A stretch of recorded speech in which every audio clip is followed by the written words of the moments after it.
Hey everyone, welcome back to On Purpose, the number one health podcast in the world. Thanks to each and every single one of you for learning, listening, and growing with us every single week. Now, you know that I'm always trying to find new minds, new people, thought leaders who have insights that can help me learn, listen, and grow. And then I want to share that with you. And today's guest, when I first read about her, I was blown away immediately, and I knew I had to have her in the studio for this conversation. And so we finally are here. She came all the way. She's with us in person. I'm talking about none other than Maya Shankar. Now, for those of you that don't know, she's the Senior Director of Behavioral Economics at Google and is the creator, host, and executive producer of the podcast, A Slight Change of Plans, where she interviews fascinating guests that I can't wait to talk to her about. She previously served as a senior advisor in the Obama White House, where she founded and served as chair of the White House's behavioral science team, a team of scientists tasked with improving public policy using research insights from human behavior. Maya, thank you so much for being here. Your resume is phenomenal. You have an incredible set of expertise. I secretly wish I was a behavioral economist. So I love hearing that. That comes from my behavioral economics has been like my passion since I was 15 years old, and I'm not smart enough to be one. But I get to sit with you today and get to pick your brain. So thank you for being here. Oh my gosh, thank you so much for having me. It's such a pleasure to be with you and to be in person with you, which feels so special at this point in time. Yeah, and we've already been talking offline and getting on. So anyone who's listening to this podcast, you're in for a real treat. Maya is so warm, so relaxed, so just you have such a warm energy about yourself. I know you were saying that about my wife, but you have the same energy. I need to tell your listeners. So knocked on the door, and Ravi, Jay's wife, opens the door, has no idea who I am. I'm with my friend Madeline, and she greets us in absolutely the warmest way. She's like, hello, welcome to my home. I have no idea who you are, but I'm going to be effusive and warm anyway. And I was so struck by her presence and that kind of energy. And then, of course, you walk up the stairs and you have exactly the same vibe. So I know why you guys are married. It's very sweet to see that in action. Well, we felt the same from you immediately as well. And I feel like we're old friends already. Yeah, completely. In the way that we're talking. And I want to go back because I do want to use this as an excuse to get to know you better. But let's go back to the beginning of your journey. And I read that you were off to become a really successful violinist. And that was the path that you were on until you experienced an injury. I want to hear about that journey, your fascination with music, and tell us about how it all started out. Yeah. So when I was 6 years old, my mom went up to her attic and brought down my grandmother's violin that she had brought with her all the way from India when she immigrated to this country. So it was one of those few things that she carried with her. And when I was 6, she brought it down from the attic and showed it to me. And she had only meant for me to see it. She said, oh, I want, this is your Pati's instrument, right? That's how you say grandmother in Tamil. And I looked at it, and she noticed that I was so quickly taken by the instrument. I very quickly asked for a pint-sized violin of my own, and she went to the store and got me a quarter-sized violin, and I was infatuated. I mean, my mom never had to tell me to practice. Every day I'd rush home from school, go upstairs, open my instrument, and I assure you, Jay, I didn't feel that way about everything I was studying in school, but the violin was something that just felt like it came so naturally to me. And so when I was 9 years old, I was that classic kid with really big dreams and no idea how to get there. My mom and I were in New York, and now my parents have no connections at this point into the classical music world. And so, my dad's a theoretical physicist. My mom helps immigrants get green cards in this country. They had no idea how to facilitate, this transition for me. But then my mom is such a fearless go-getter. So we're walking by the Juilliard School of Music in New York one Saturday. I happened to have my violin with me, and she said, Maya, why don't we just go in? What do you mean, why don't we just go in? We don't have an invitation. That's why we don't go in. That's nuts. And she's like, let's just go in. Let's see what happens. What's the worst thing that can happen? I was like, well, I'll tell you the worst thing that can happen. I'm going to get rejected, and it's going to be terrible. And my mom didn't care. She's like, we're going in. So we walk into Juilliard uninvited, and we stumble upon a fellow classmate. And my mom says, hey, would you mind if my daughter auditions for your teacher today? I know, we don't have a formal invitation, but that would be wonderful. And they were so generous and kind. And I auditioned for him. And he accepts me into a summer program. And then 6 months later, I auditioned for Juilliard and get accepted. So wow, that is amazing. Yeah, my mom she's taught me so many lessons, but one of them was don't wait for, that silver plate, just create it, right? Yeah. And so that began my journey of just being so in love with violin. And when I was a teenager, Itzhak Perlman asked me to be his private violin student. And I'm sure a lot of your listeners can relate to this, but when you're in a deeply competitive environment like Juilliard, you don't really know if you have what it takes to succeed. And so when Perlman took me on as his student, that was the vote of confidence that I needed, that like, oh, maybe I do actually have what it takes. And so I was even able to convince my parents that I should, I wanted to go pro, and they were finally like, okay, fine, you don't have to do the liberal arts education. You can go to a conservatory for college. So I had everyone on board. And then like you mentioned, when I was 15, I had a sun and hand injury. And basically overnight, doctors told me that I could never play the violin again. And as you can imagine, I was just completely despondent because the violin had played such a formative role in my life up until that point. I felt like I was first and foremost a violinist, right? It was my identity. And, there's this interesting insight from cognitive science, which says, which is about this concept called identity foreclosure, and refers to the fact that we can get really fixed in certain identities, especially in adolescence. I mean, it can carry through into adulthood, but certainly in adolescence. And I fell prey to that. I kind of felt like for the first time ever, I was asking all these existential questions about myself, like, who am I? Who am I without the violin? I'd never thought to ask myself that question before.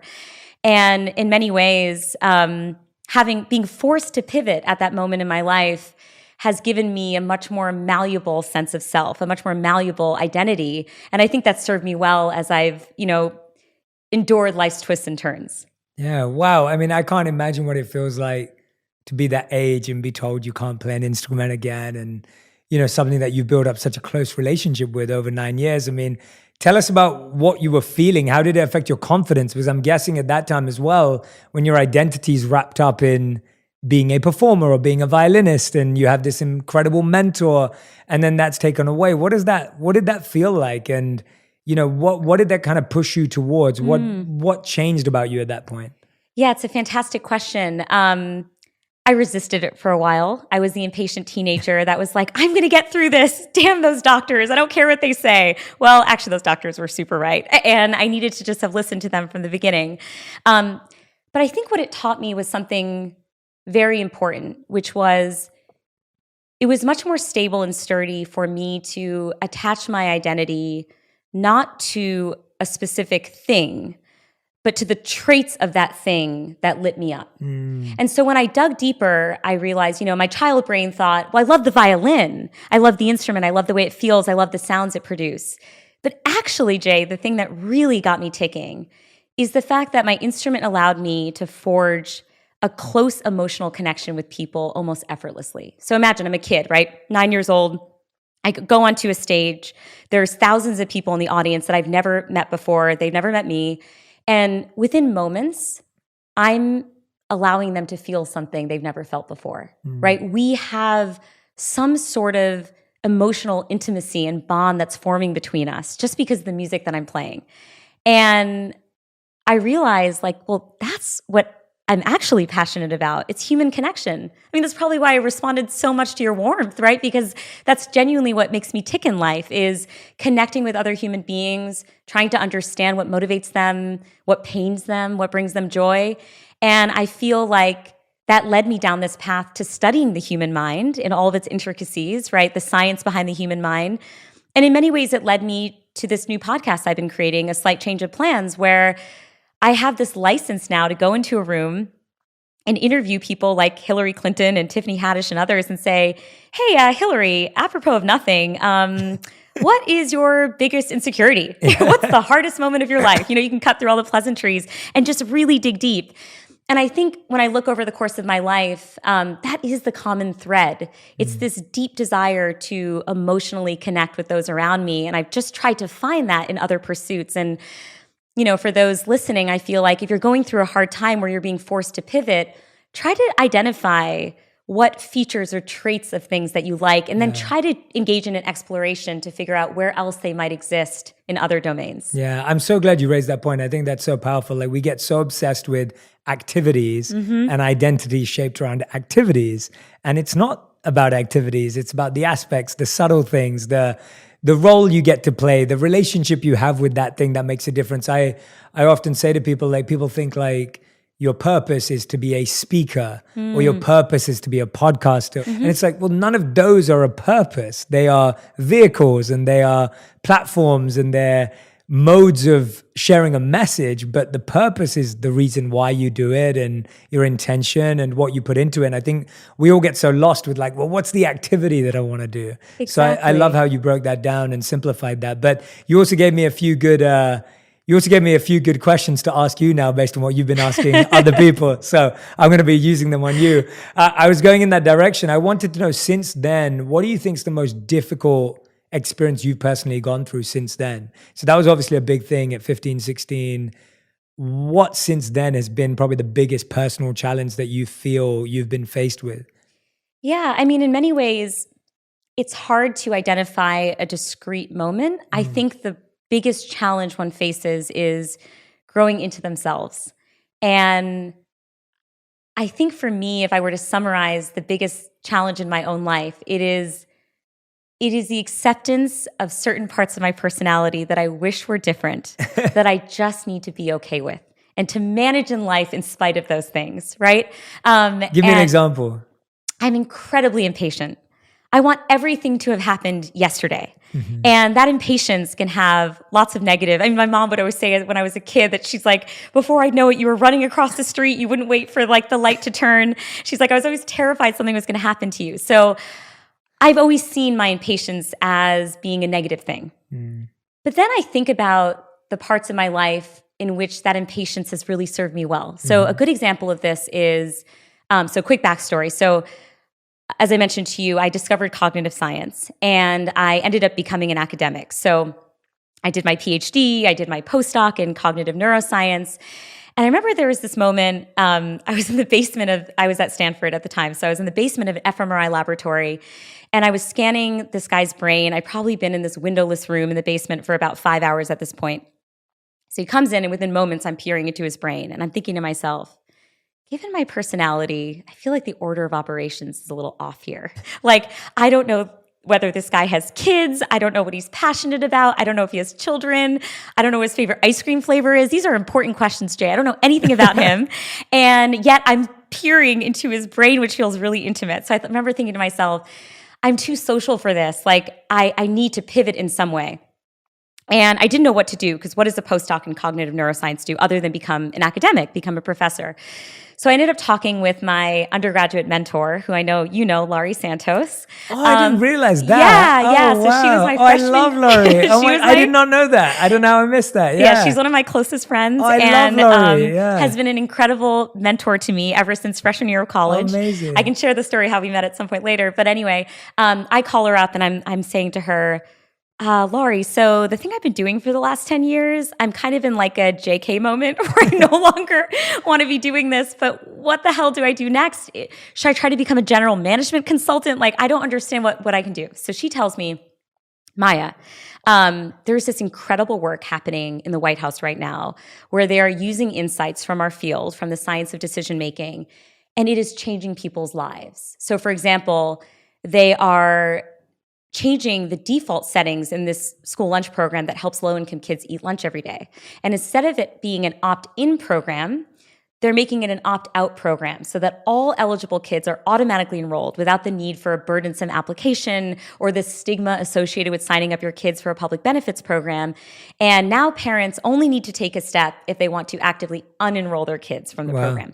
So as a result of that change, 12.5 million more kids were eating school at lunch every day. So I'm thinking to myself, so this gets to the impatience piece, right? I'm thinking to myself, oh my gosh, I want to have that job. But that job doesn't exist. It just was work that was happening. There's no role for a behavioral scientist. And so I go home that day And Laurie makes, some connections for me. And you fly to DC and walk into the White House like you walked into Julia. That's what happens, right? It's actually pretty close to that, Jay. I sent a cold email to an Obama advisor. He doesn't know who I am. I'm riding off the coattails of famous people like Laurie Santos and Cass Sunstein, who wrote the book Nudge, and they're helping guide the way. But I basically interview with a White House official 2 days after I send this email. Wow. I moved to DC without having a formal offer letter. I remember I sold everything in California other than my bike. I signed a 1-year lease in DC, and I was like, I'm here whether you all like it or not, because I need to be here. So that impatience kicked in. And then it really kicked in when I was at the White House, where I had this big grand goal to build a team of behavioral scientists, and I wasn't given a mandate or a budget to do so. And that impatient personality really helped me thrive there, where I refused to take no for an answer. I pushed people every day. I was like, every day matters in this administration. And look, we had no idea what was coming next. But even from that vantage point, every day mattered so much. And so I feel like accepting the parts of myself that I haven't always liked and trying to figure out if there are silver linings to those traits. Like my husband and I will often do this, even in our relationship, right? Where I'll be like, Jimmy, you're being too much of a people pleaser. Like you need to just say no to the person. And he'll remind me, he'll be like, Maya, the fact that I can be a people pleaser sometimes does make me a very loving husband. I am very kind. I'm like, oh, you are really kind and loving. You're so right. And so I think my husband, Jimmy, has helped me. If we can do that with each other, remind each other that traits are complicated and complex, and they have pros and cons, then we should give ourselves the same we should constantly remind ourselves. And he was teaching me by role modeling it with himself. I should remember that there are also some pros. I love that. Is he a behavioral economist too? He's actually a software engineer. Okay, right. Okay, I was just like, is he like? But he's very wise. I feel like he is a behavioral economist at times. I love that. Can I ask you that same question though, which is there a trait in you where you didn't always embrace it, but you've learned over time that there might be it's a double-edged sword in some way? No, it's really interesting. When I think about, I'd have to stop to think about if there's a trait. I feel that way about, when you started talking about that, the first thing that came to my mind was, and I've been feeling this a lot lately, and I've been talking about it, it's this idea of when I lived as a monk, I was trying so hard to be a monk. And now I've realized that that's just one part of me.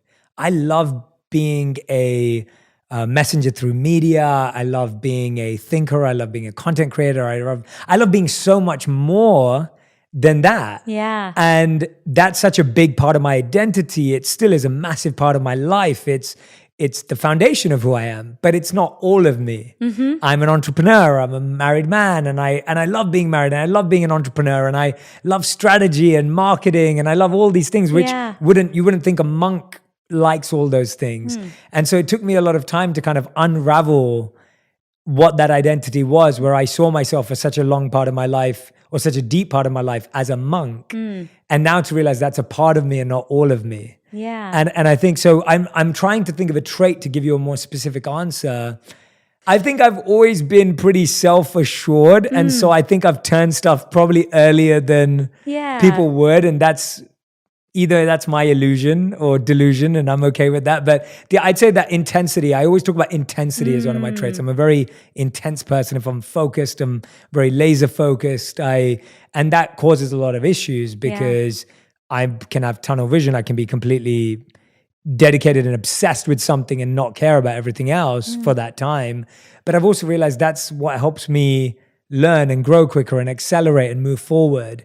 And so I actually think if you look at every one of your traits, you're right, you'll find a pro and a con for every trait we have. Exactly. And you have to, I think we have to learn how to use them in a way that helps us serve ourselves and serve others, as opposed to use them in a way that forces other people to have to change. And I think that's the part that I'm becoming more and more conscious of as a trait, is the trait of being extremely focused on something shouldn't stop you from being aware of other people's feelings. And I think if I can get that subtlety right, then I'm going to win. Yeah. But if I don't have that subtlety, I've worked with so many clients that's exactly the subtlety they didn't have. And then that led to destruction of their families, their marriage, their personal lives or whatever it may have been in the pursuit of greatness in a certain regard. Does that make sense? It does make sense. And it's making me think too, as I'm listening to you share this with me,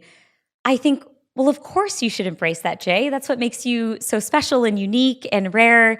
And of course there's a silver lining. Like, look at your life, look at the positive impact you've had on so many. And what I'm realizing is that I so effortlessly see other people through that lens, but because I think as humans, we're just so hard on ourselves. We rarely turn it around and say, well, why don't you view yourself with that same complexity? Yes. And maybe that's been the hardest thing I've gone through, is trying to use that same amount of compassion with myself. Yeah, and if it's not out of place to say, I also think it's the difference in gender and men and women too. I do think that I have male privilege in that you are just a bit more self-assured and more confident because it's been reaffirmed. Whereas from the studies I've read, and you could probably speak to this a million times more than I can, but women are more likely to look at a job description and think, oh my gosh, I can't do 7 out of those 10 things. Whereas a man will look at it and go, oh, but I could do 3 out of 10. That's good enough. And that kind of discrepancy, I don't know how you feel about that and how that affects it. But yeah, no, I definitely, I mean, the studies are really compelling, showing that there are disparities. And it's reminding me nobody's immune to those effects. So I remember, for my podcast, A Slight Change of Plans, I had the honor of interviewing Hillary Clinton. And what that interview taught me is that Hillary Clinton didn't come out of the box Hillary Clinton. She had to go through her own personal journey and development, and also resolve a lot of the insecurities and anxieties that you and I are talking about right now. So I remember she was sharing this story about how she just left the White House as First Lady. And she'd always been tethered to her husband's identity, right? That had been the role that she had played. And she was very productive in that role, but it wasn't her role. And she so fervently believed that women should run for offices and be in leadership positions and be in power. So she was motivating all these people around her to do that. And one day she was at an event promoting women in sports. And this basketball player leaned down and whispered into her ear, "Dare to compete, Mrs. Clinton, dare to compete." And she said she was astonished in that moment because no one had said it to her like that. But she realized suddenly, maybe I'm too afraid to do the thing that I've been asking everybody else to do. Maybe I don't think I'm good enough. Maybe I don't know if I have what it takes and if people will like me and if I have the right presence for politics. And that was so powerful to hear from someone like her. Wow, even Hillary at times felt this. And then to see where she's come from there. I mean, talk about inspiring, right? She was able to overcome all of that and go on to accomplish incredible things. And I think that experience showed me that we all have this kind of, I mean, it sounds so cliche, but it's so true. It's like we all have some degree of self-doubt. And it's just a matter of finding ways to manage that and learning from other people's experiences. Absolutely. I want to backtrack a bit to, first of all, having South Asian parents and being encouraged to play the violin and go to Juilliard, and then like just your whole journey. I'm fascinated by your parents. Sound amazing.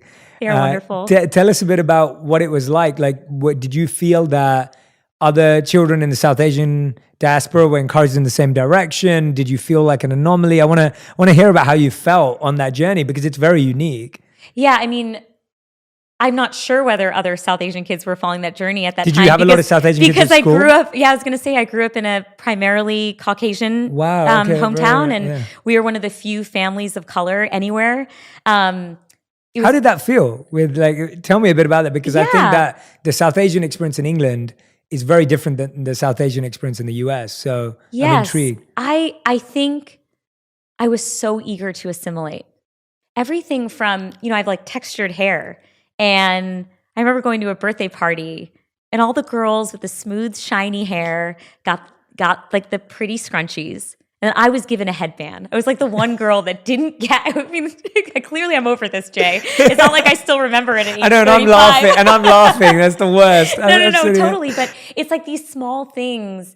I just so desperately wanted to be like the girls that I saw at school. And, my dad remembers when I'd write all these stories as a kid, I wouldn't use Indian names for my characters. Right. It was always Catherine and Lindsay and Katie and, and so it took me a long time to really feel comfortable in my skin. And I think one thing that actually helped me on that front is, well, one, I'm one of 4 kids. So I always felt a huge sense of tribalism, like it's my family against the world, you know?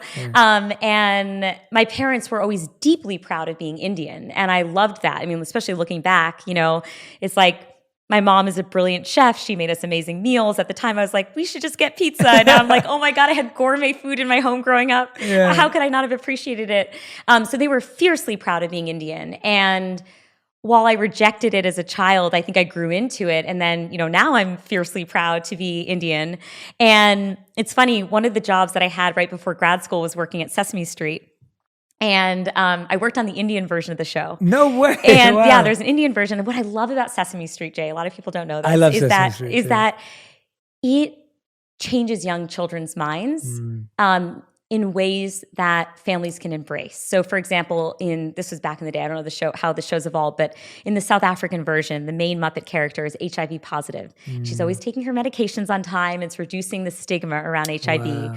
And then in Israel, the main Muppets, one is an Arab Muslim and one's an Israeli Jew, and they're best friends, and they both love hummus, and they bond in all these ways. And in the Indian version, the main character, Chunky, is always wearing her backpack. She's committed to going to school. It's all about, you know, young girls thriving in school. Wow.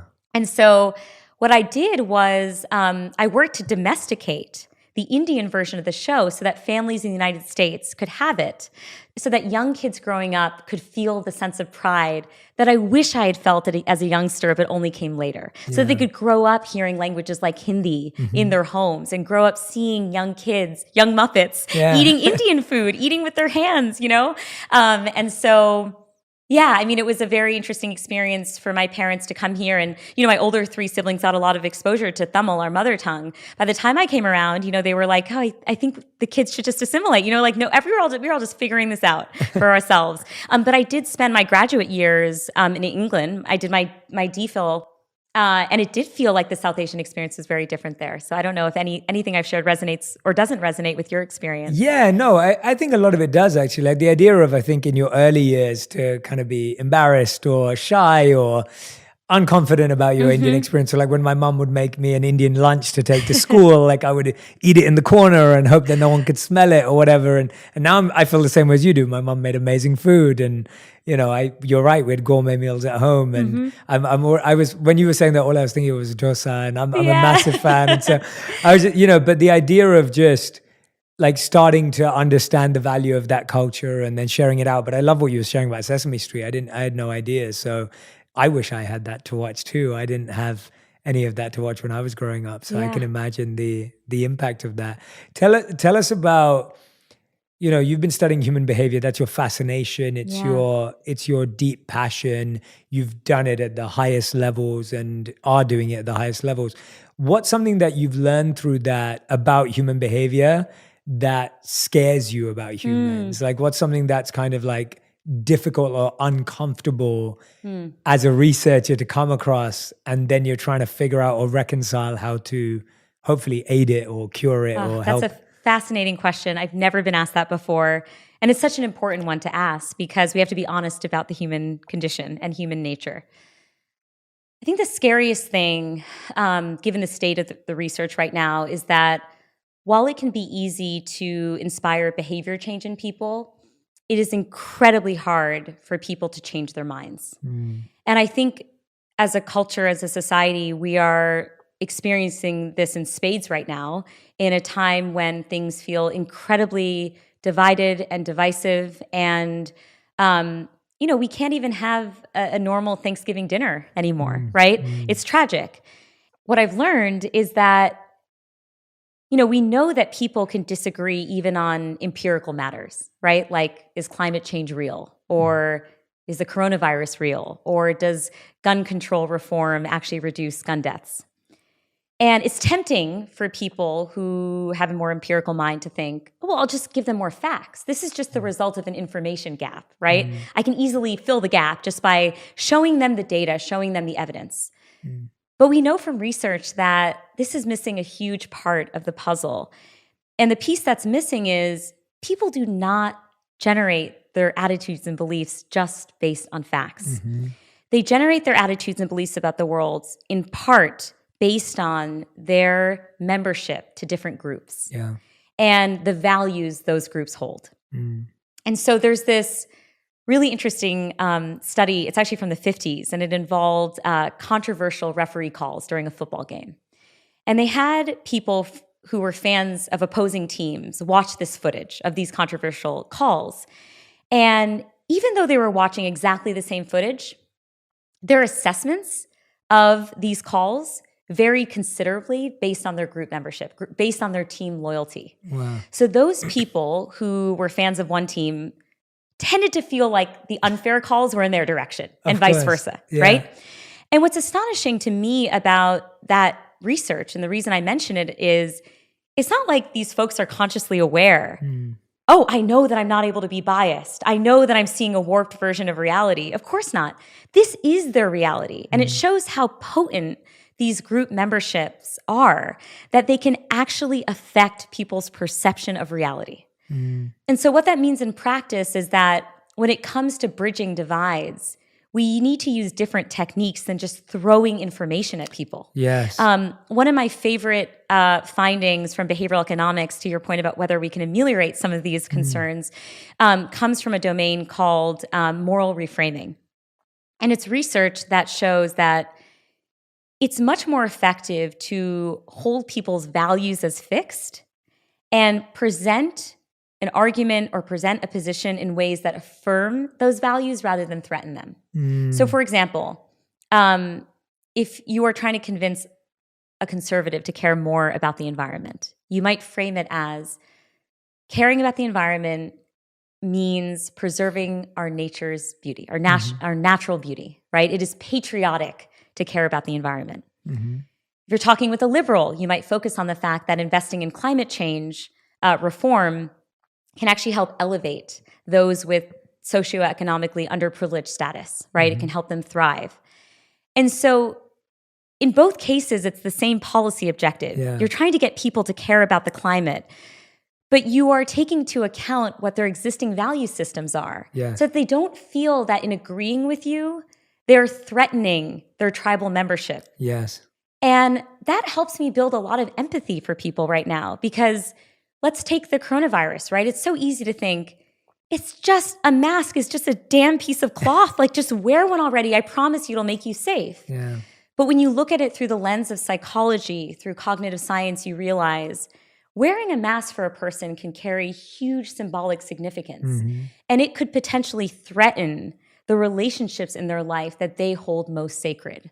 And so when you have that in mind, I just think in general, I think studying the human mind is the greatest empathy builder that exists out there, because the minute you uncover why it is that a person has a particular belief, then there's an element of understanding that allows you to approach the person differently, and for them to approach you differently potentially, and for you to try to meet halfway, you know? Yeah, I couldn't agree more. That was a beautiful answer, by the way. And you know, as scary as it is, you are right that the study of the human mind is potentially the only antidote, because then you start to see how you're caught in your own trap yourself.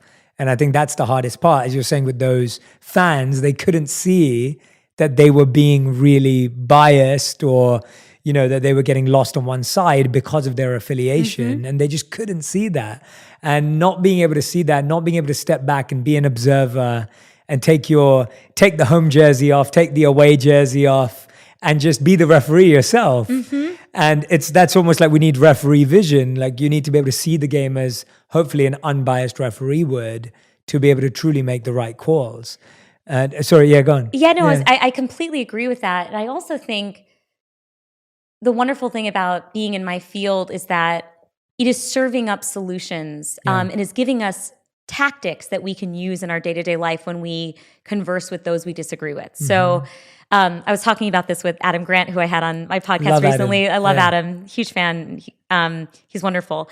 And I was talking about how I had interviewed Daryl Davis for my podcast. And Daryl Davis is a Black jazz musician who was approached by a member of the Ku Klux Klan when he was performing at a bar one night. Wow. And the guy at the bar said, "Hey, I love your music, man. It's incredible." And then Daryl finds out that this man is from the Klan.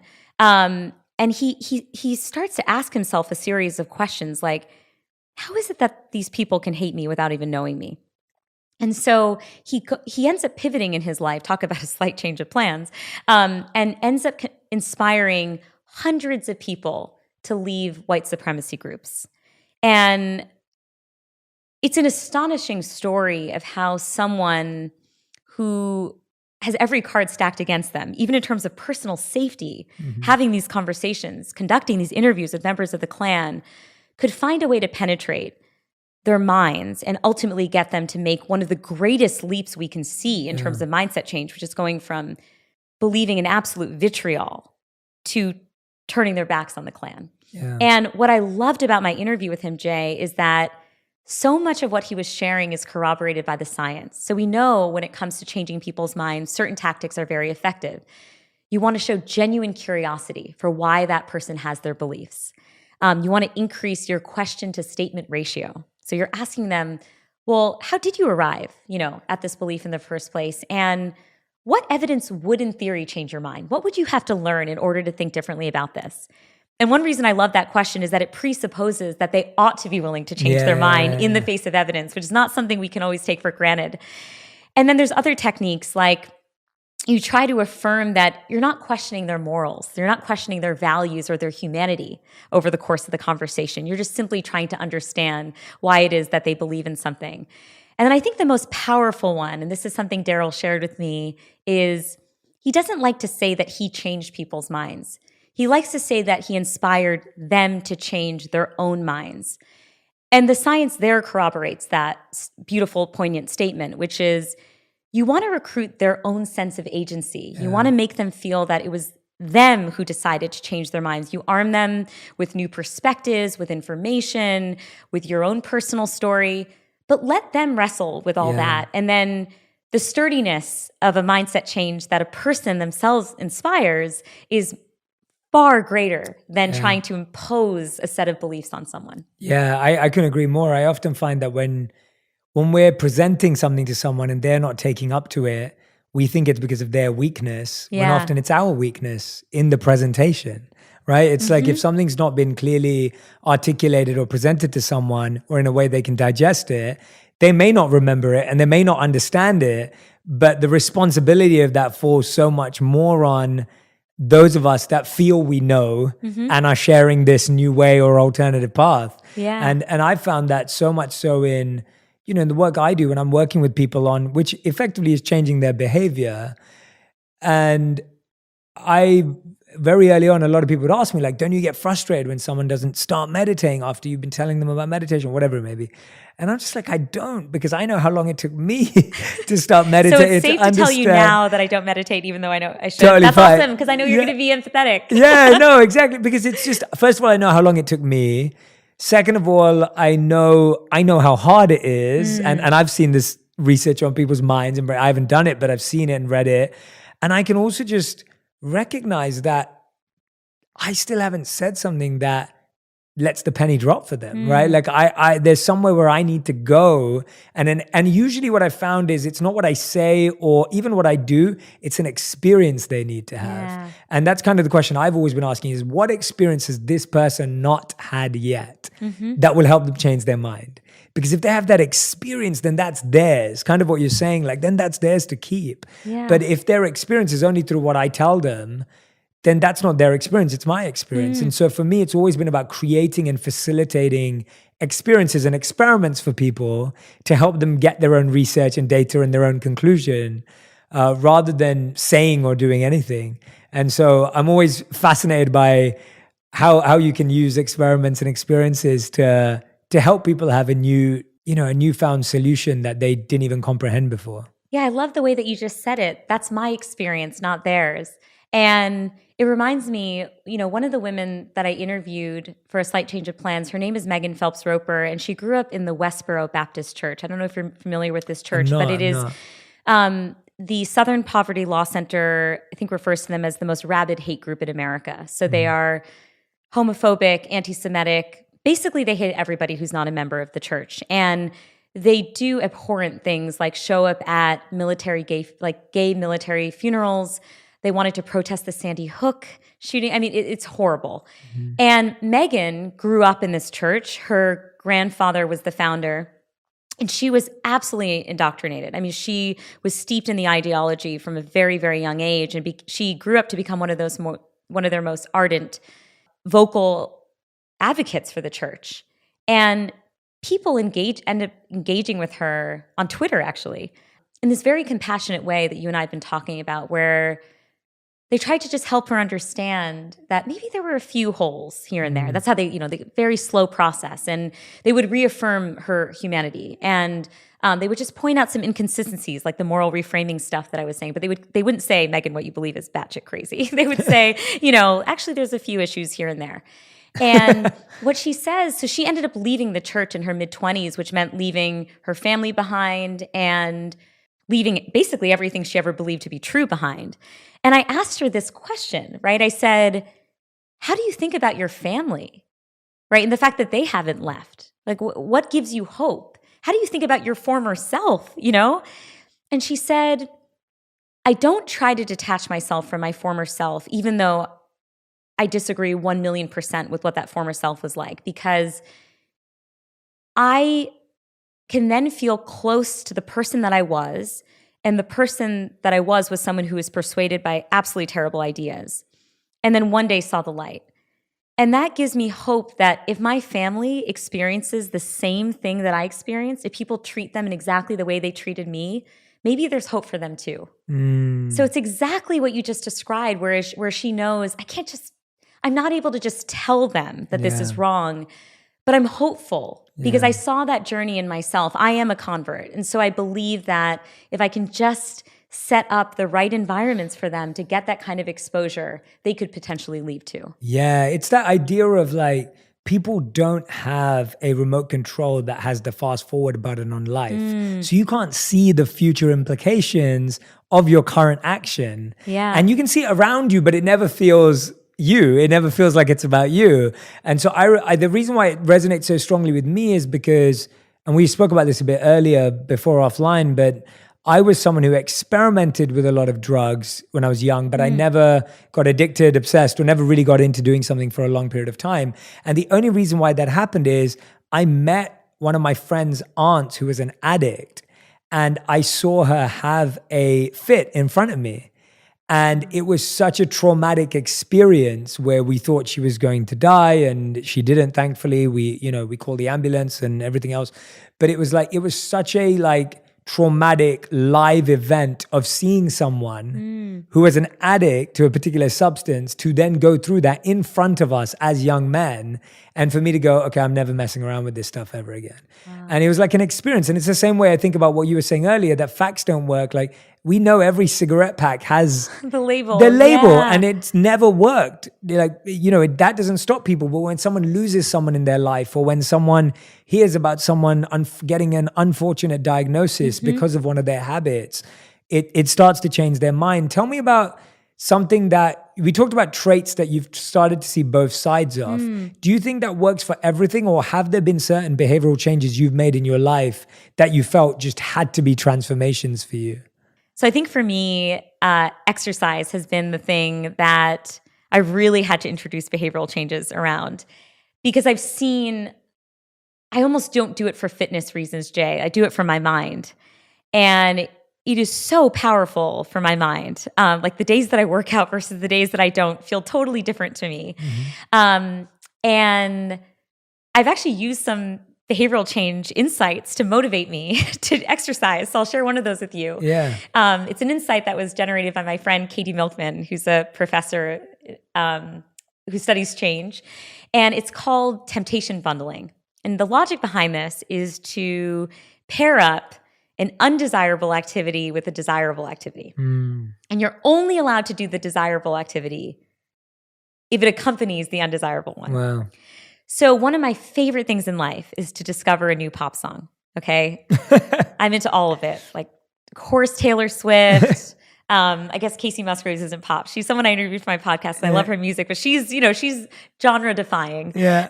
But I love discovering a new song. But I know, because of the way the brain adapts, that I'll only get like 30 or 40 really good listens out of a song before it becomes old hat, right? Right. And so I save it.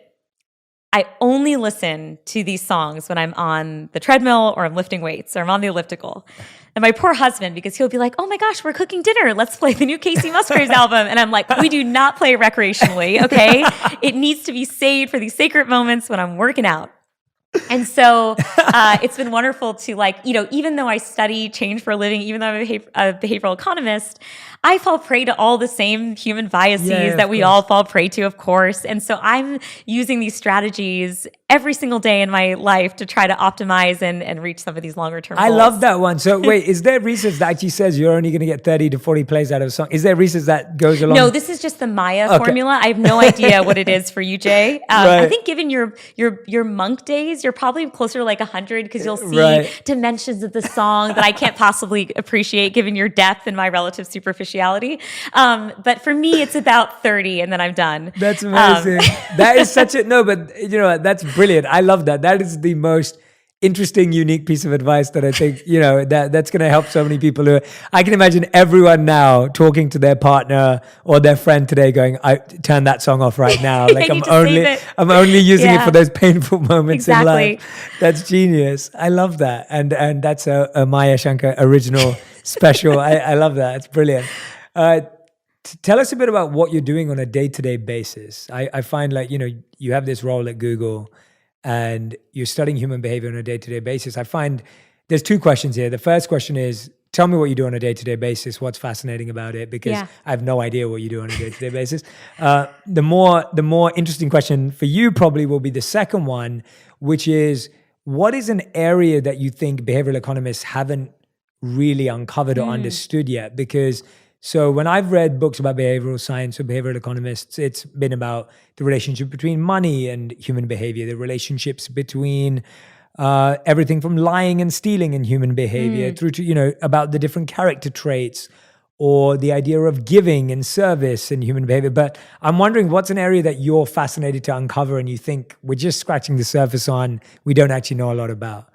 So. Yeah, I love that question. I think one area, and this is actually something I was also talking about with Katie Milkman, is how durable some of these behavioral change insights are. Yes, such a good question. Yeah. It's so hard because behavior change that's a one-time thing, like the decision to sign up for retirement or get your COVID vaccine or remember to call your mom on her birthday, that's maybe a once a year type of commitment or maybe a once in a lifetime type of commitment.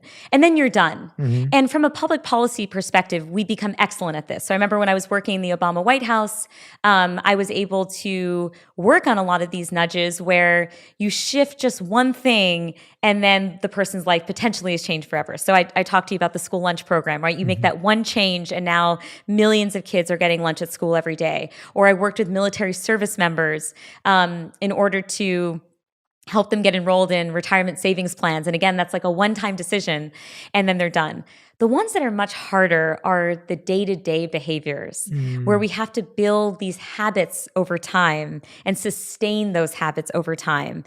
And we just haven't cracked the nut fully on how to encourage long-term behavior change on the things we value most. And that's because we're human, Jay, right? We're fallible.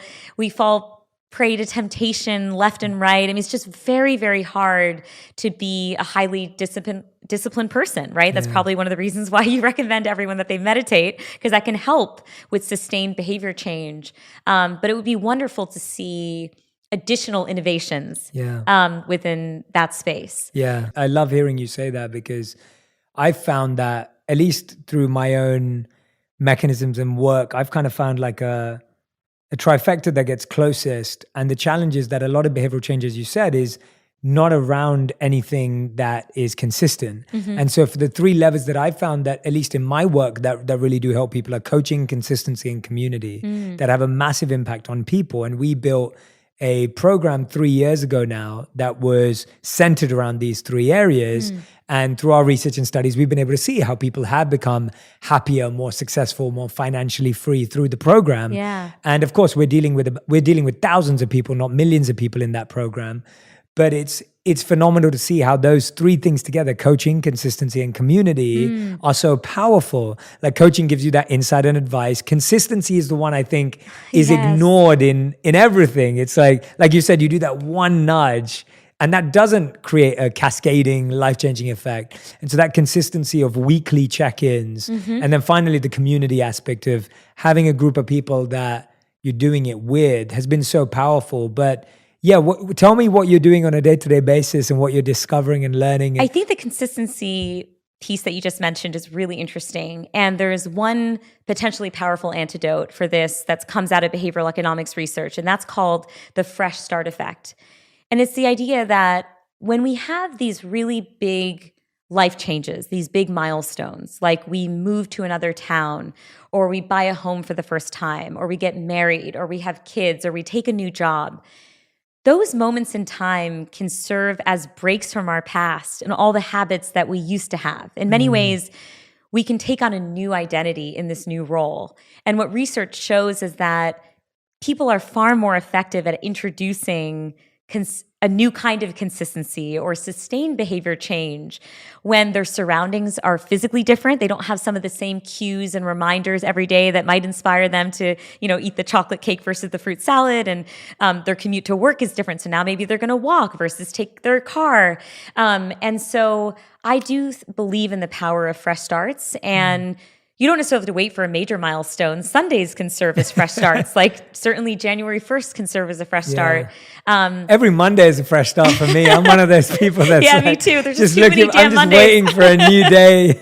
Exactly. But we found, for example, that military service members, again, this is work I was doing in the Obama White House, were more likely to sign up for a retirement savings plan on the first day of spring when they were reminded that it was a new beginning and a new start to their future lives. And so I really do believe that if your listeners are struggling with that kind of consistency and are looking to build a new set of habits that better align with their long-term goals, look out for those moments in your life where you're breaking from the past and you can reestablish yourself, and the kinds of behaviors that you aspire to associate yourself with can be more present. Yeah, I can agree more. I think I've always used a new job or moving to a new town or joining a new group as being an opportunity to redefine my identity in that space of who I want to be. But the idea of just using, I remember when I moved so I got introduced to spirituality like just on the cusp of leaving high school and going to college. And so college is where I got to redefine who I was, whereas at high school I was a rebel and a troublemaker and all the rest of it. And then all of a sudden I went to college and I was like the kid who meditated and everything else. And it was so great for me because I was no longer held down by that baggage of the identity I had crafted for myself, where people expected me to be a certain way. And then of course, after leaving being a monk and coming back into the world, it was easier to always come back and be like, oh, I don't go to that, or I don't drink, or I don't do this, because I'd had this life experience. Whereas if I would have joined the corporate world before, maybe I would have had a very different experience. So I completely can relate to so much of that advice. Yeah, I love seeing this insight play out in your life. I'm wondering, when you went to college, was it a really intentional action to change? Like, were you seizing that moment? It was because I think I'd created such a role that I played at high school, where I was, like I said, the rebel, the troublemaker, the person who was a funny drunk. Like I just had a role that I'd created. And it was a role. It wasn't me. It was just a identity that I enjoyed being because people enjoyed that version of me. And I took a gap year before I went to college, which was great because all my friends went off to their respective colleges and lived their first year lives and all the rest of it. And I went to a college where none of my school friends went. And so I had a complete blank slate where no one knew who I was and there was no history, and I could completely reframe who I wanted to become. And so I ran a philosophical society every week at college, and I meditated, and everyone would come to me to learn these skills and techniques I was learning from monks. And it was almost like I could be the person I wanted to be. And I think that helped so much. This reminds me of another insight from behavioral economics. It's called identity priming. And it refers to the fact that our behaviors often align with the social identities that we either associate ourselves with now or aspire to associate ourselves with. And I think your experience underscores the importance of, especially when you're young, not allowing people to give you labels. Because the moment you're given a label, the rebel, the funny drunk, whatever it is, you feel some degree of pressure to assimilate to that or to ensure that your behaviors are aligning with that identity day to day. In part, it's just to reduce cognitive dissonance within yourself, right? You want to believe that your identity means something and that you're living it out every day. And, this was true in when I was talking with Daryl Davis, who says, sometimes it's important to label behaviors as racist versus people as racist if you feel like they're redeemable, that they can change. Because if you give people a label, they will carry that with them and it might not facilitate the same kind of change. And I remember when I was working with the reentry population while at the White House, we were designing guides for people who were leaving prison. And, the transition back to civilian life can be a very challenging one, but it's also a fresh start in which we want people to tap into their best selves and reach their goals.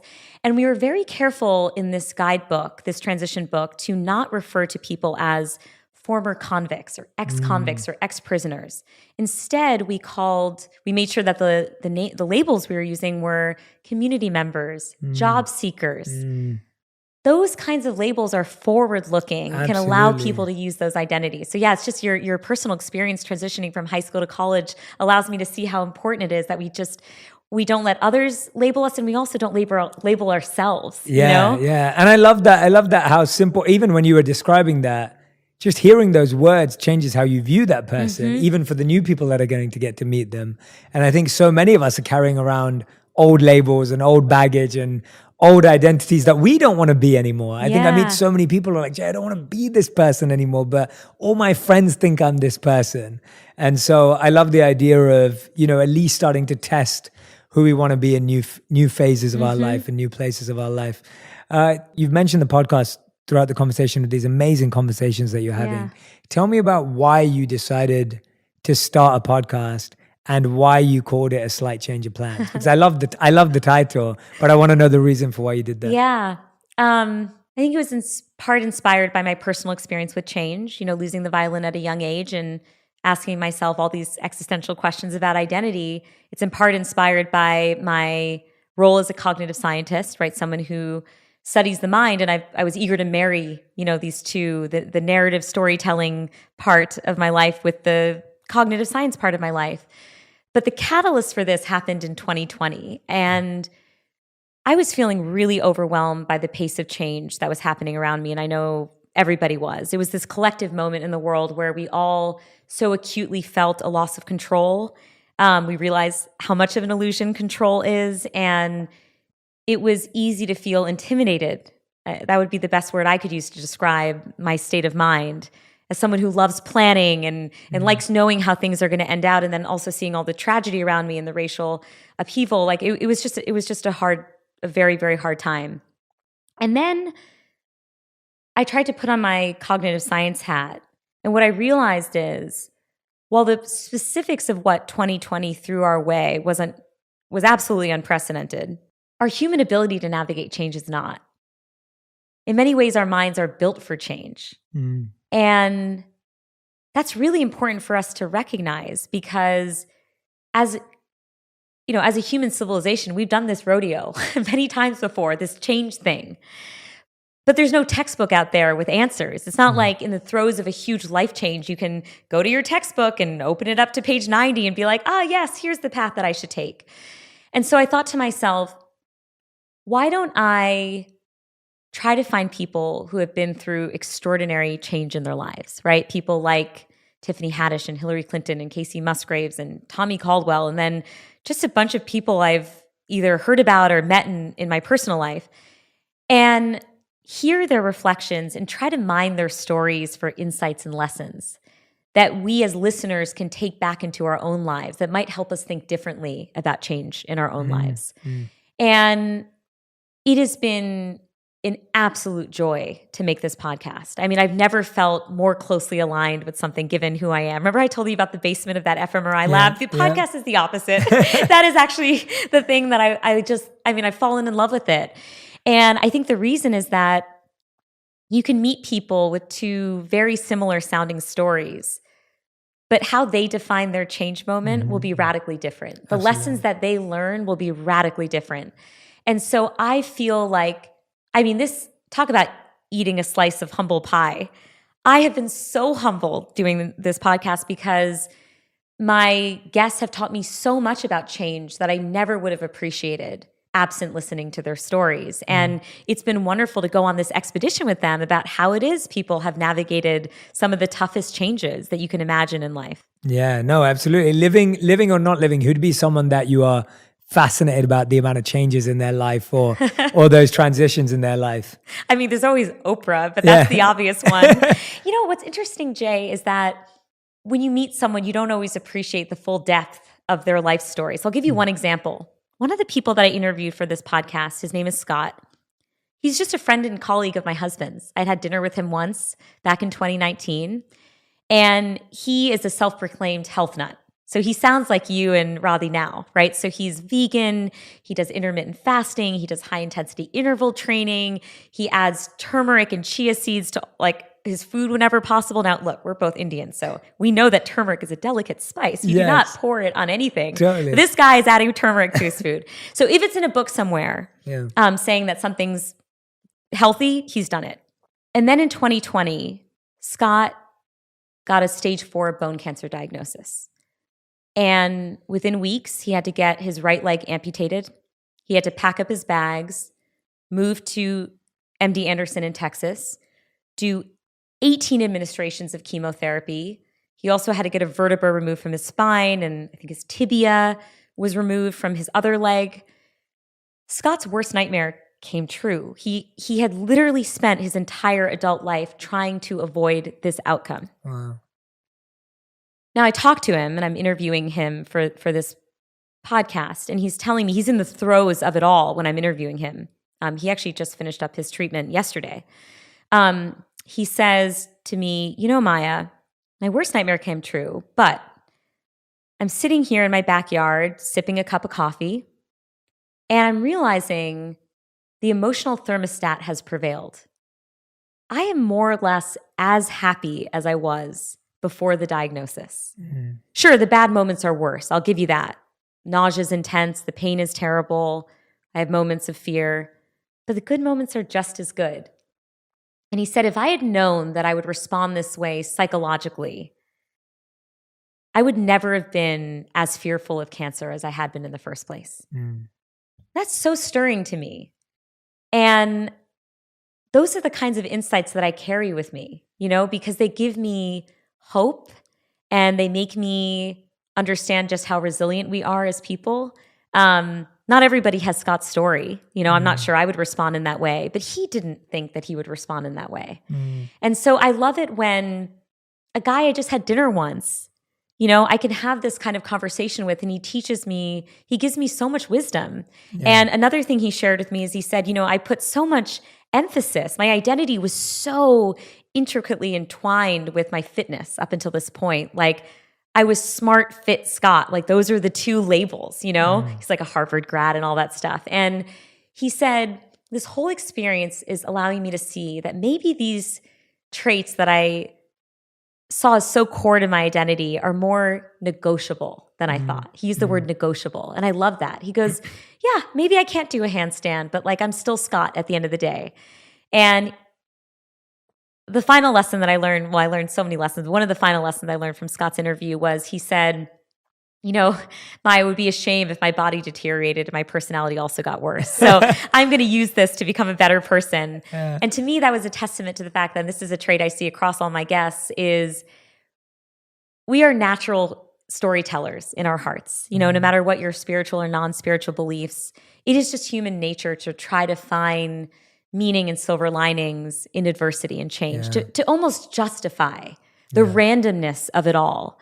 And hearing Scott be so intentional about that growth and saying, look, I need to just make the best of it. I love that. And I think that's such a powerful story. So maybe to your earlier question, I think my dream guest is someone who just teaches me something new, helps me see the world through a different vantage point. You know, they don't have to be someone I've already heard of.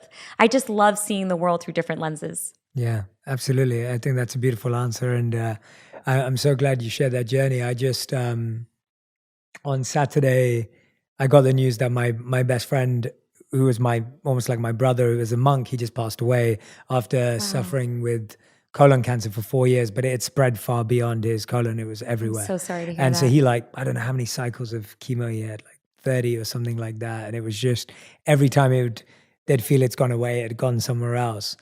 And I got to speak to him on the phone about 3 days before he passed away. And I didn't know, obviously you never know. Yeah. And I got a message from one of the senior monks who was with him and said, "Oh, we're just talking about you and we're thinking about you." And so I called him straight away, and it was like, he'd gone to London for his treatment. It was like 11:40 p.m. in London and 3:40 p.m. here. So I called him up and I got to be on FaceTime with him, and he was like completely emaciated, like hunched over, but he was smiling. Like he just had this massive smile on his face. And he was like that throughout his whole cancer journey.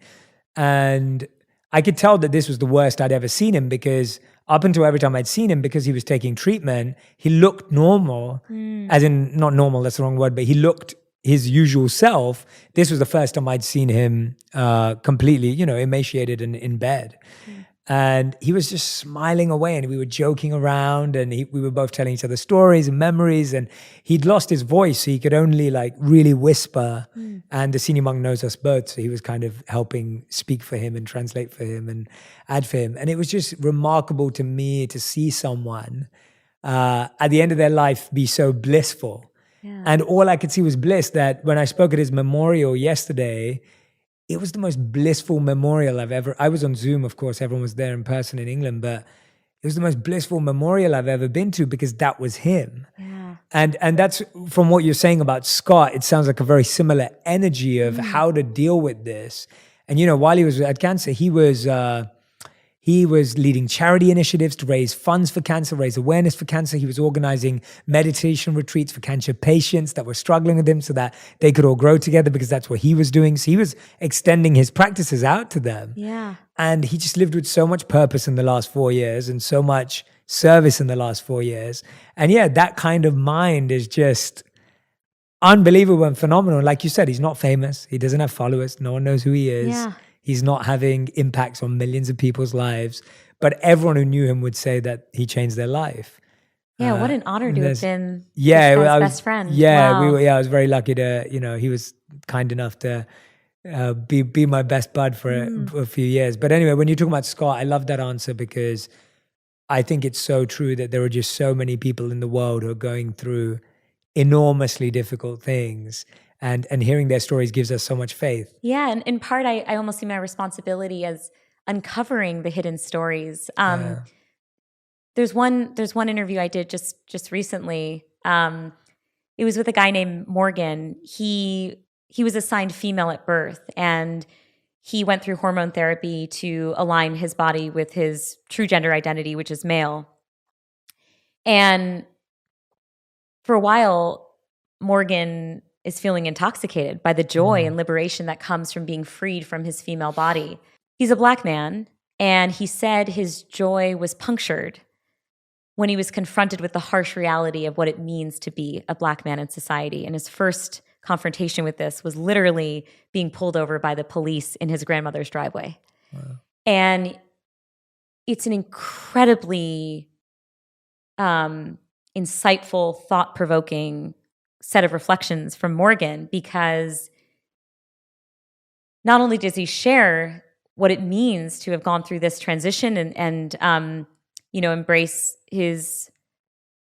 himself, but he ends up joining the force. He ends up becoming a police officer. Wow.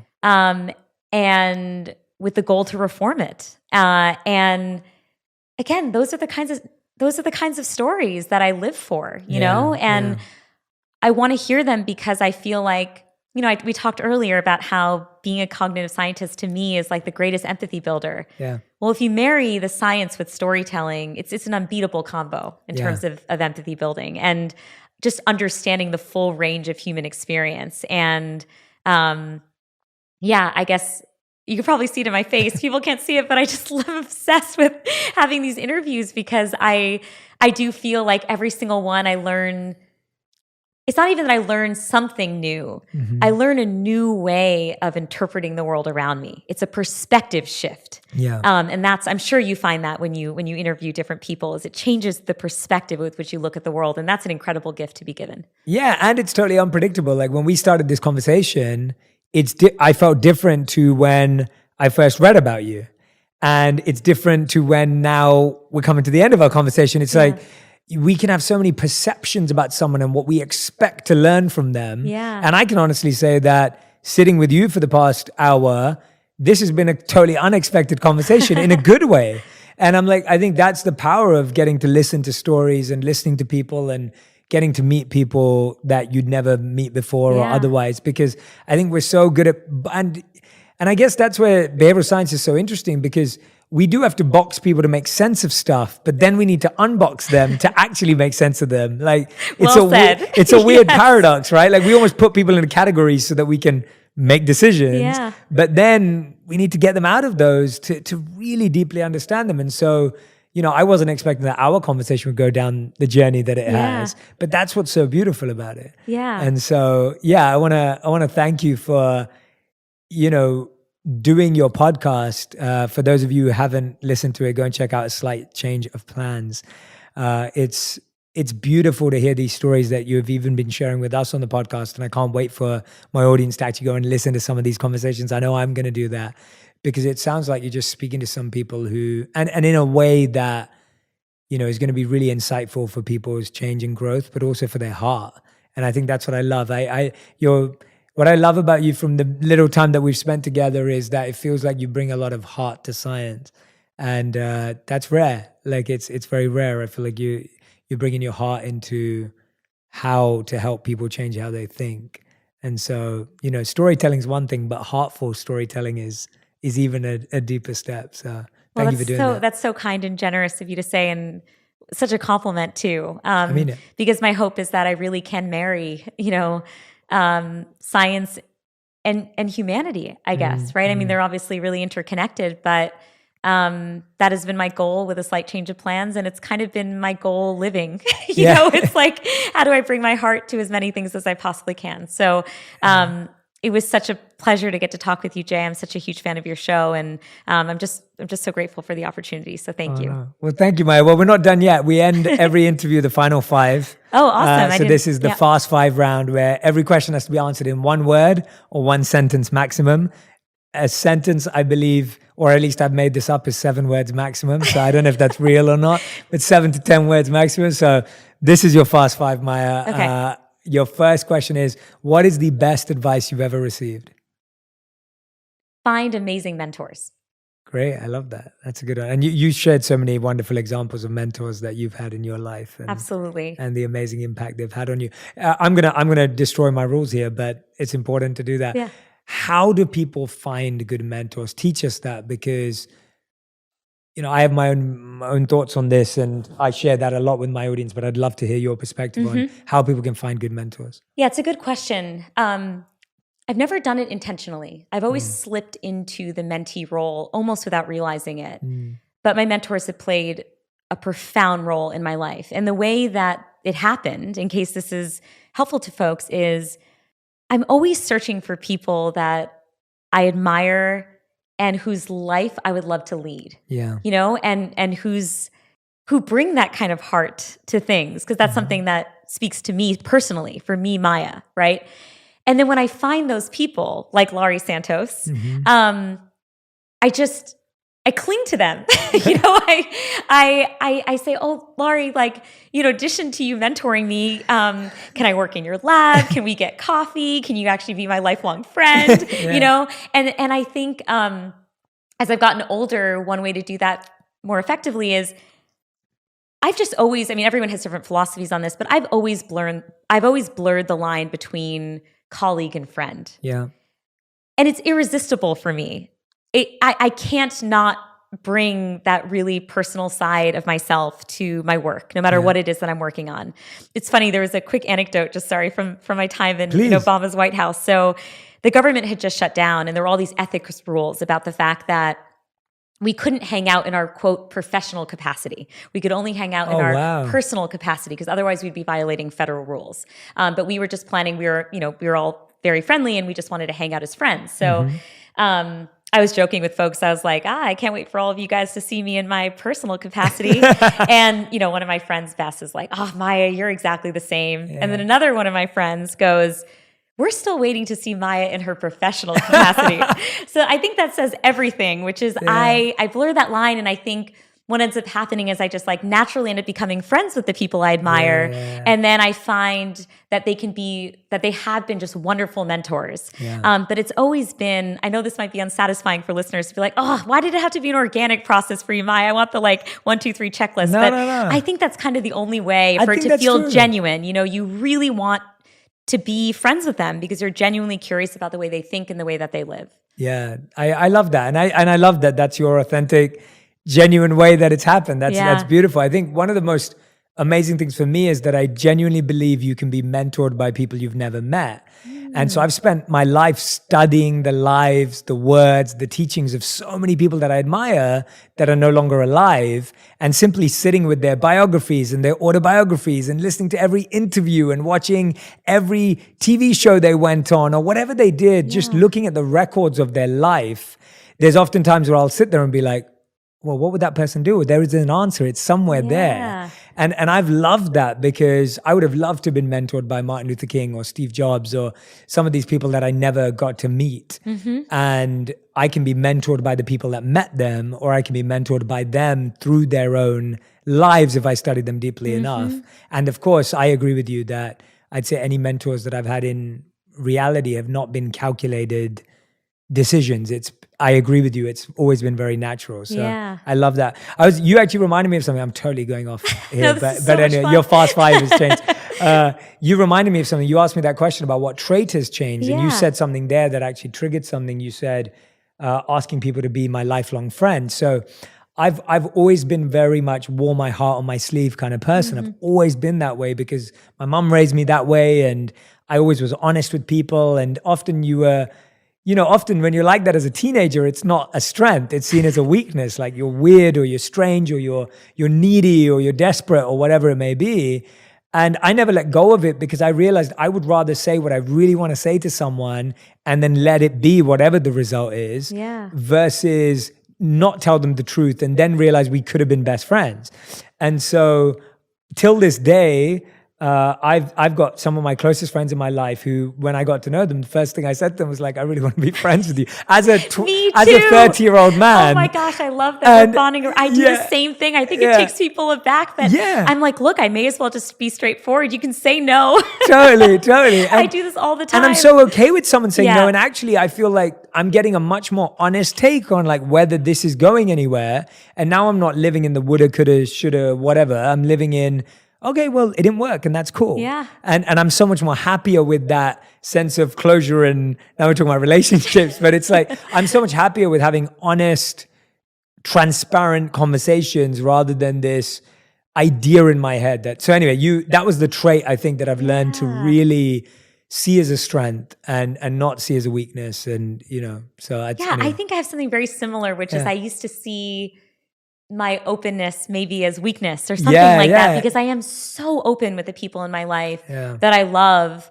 even about just my affections for them, right? Like I'll probably be writing you like a long email after this being like, Jay, you're so amazing. And it's all heartfelt. And I sometimes felt like, wow, you're so open. Yeah. And it was so interesting. I was at a wedding this weekend and I was talking with one of my cousins. She was like, wow, Maya, you really ask these like deep questions of people. And my sister-in-law weighed in and she said, but Maya always gives you her full self in return. Yeah. She gives you that depth back. And I thought that was such a lovely thing to say because I do feel like in reinterpreting that openness as a weakness, I've seen it as, well, actually, it's amazing to be able to share so much of yourself with someone else and hope that they can return that in whatever capacity they're comfortable sharing themselves. Totally. I love that. I'm going to make that now the second question I ask you. What do you think is a wonderful question to ask someone to evoke a connection and create a relationship with someone? If you had your favorite question to ask in an interview or your favorite question to learn about someone. We're on the second question. So yeah, you can totally, 7 words. Okay. Yeah. What have you changed your mind about? Oh, I love that. And then if I had 9 words, I think that was 7, I'm not sure. And why? Okay. Beautiful. All right. Yep. Third question. What have you changed your mind about and why? Sounds a little bit meta, but it's totally true. I've changed my mind about why it is people believe the things they do. And that's been in studying the science of why it is that people believe the things they do. And I've always felt, this hits on some of the themes we talked about earlier, that if we can fully understand why, then we can generate the how. How do we change their minds given that, if we think it's important for them to change their minds? And what is the why usually? Where is that come? Where do you think you see the patterns of why people think the way they do? If there are any at all. Yeah, I think it relates a lot to the Daryl Davis story, and it relates a lot to what I was sharing about tribal membership, which is at the end of the day, I think one of our most primal human instincts is we want to feel like we belong to something that's bigger than ourselves, to a community, a group, something that validates us and where we feel an implicit sense that values are shared, that there's commonality. And understanding that, I mean, it sounds so simple. Oh, of course, some of my beliefs would be informed by my group membership. But if you really think about it, that does run counter to a lot of people's intuition about how it is that we generate our beliefs. And so I feel like once you understand that it's this human desire to belong, you can then tailor make better solutions that don't feel aggressive or confrontational or threatening in any way. I love that. Beautiful. All right. Question number 4. What's the first thing you do in the morning and the last thing you do before you go to bed? Brush my teeth. So boring. But I do. Totally fine. It's needed. It is needed. We all need to brush Huge fan of, hygiene. Yeah. You have great teeth. So, Thank you. You brush your teeth. Yeah. It's usually eating a snack. Before bed? Before I go to bed, which is, I mean, you'll probably tell me it's a terrible health behavior. Bad for your teeth. Yeah. As my wife would tell me. Yeah. What would be the snack? I'm intrigued now. I try to make it healthy. It's just, gosh, I was telling my friend Madeline on the way over, like, I wouldn't call it hanger. I'd say I get irritable, if I can make that up. Cool. Okay? Yeah, you just made it up. I get irritable.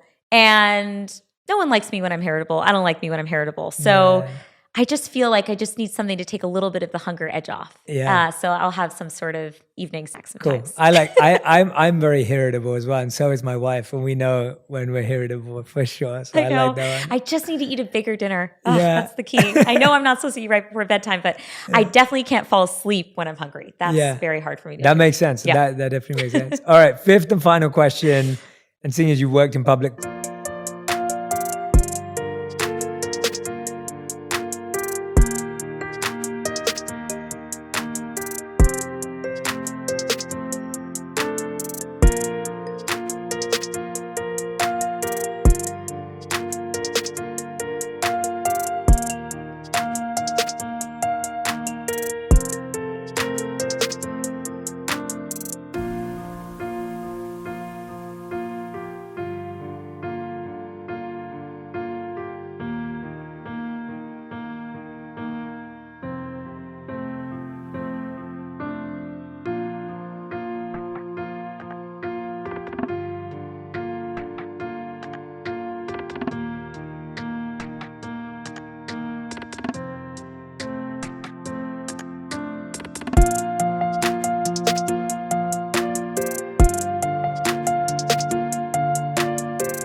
policy, I think this will be fun.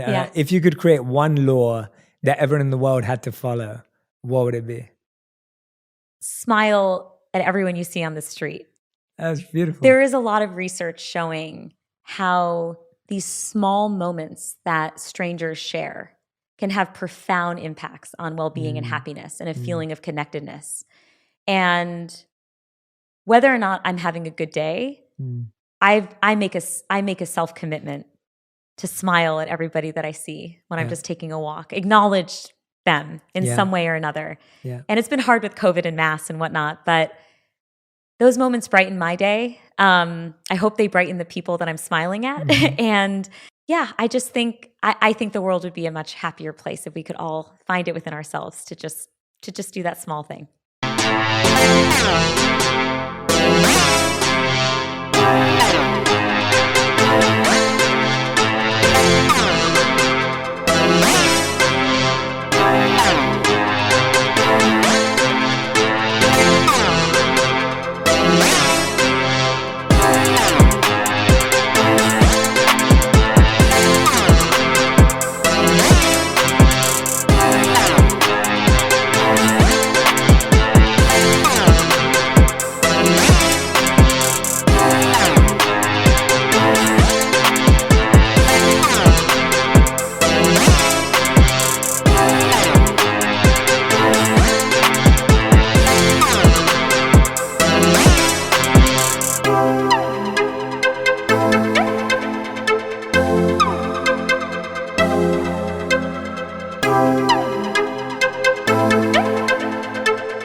I love that. That's beautiful. Thank you so much. That was such a great answer. Everyone, Maya Shankar, please go and listen to her podcast. We will put the link in the description below and the comments. Maya, it's been such a joy sitting with you. Honestly, I could talk to you for hours and hours, and I really do hope we get to spend a lot more time together. Me too. And Thank you so much, Jay. it's been such a wonderful connection. This conversation has gone in so many new different directions that I know we haven't even started uncovering, but I'm really, really excited to get to know you more and excited for my audience to connect with you more as well. So thank you so much. And everyone who's been listening or watching, wherever you are, make sure that you tag us both on Instagram to let us know your biggest insights, takeaways, any of the stories or studies that stood out to you. And please leave a review as well. And let me know that you heard this podcast specifically and how it moved you. Thank you so much, everyone, for listening and watching. And Maya, thank you so much.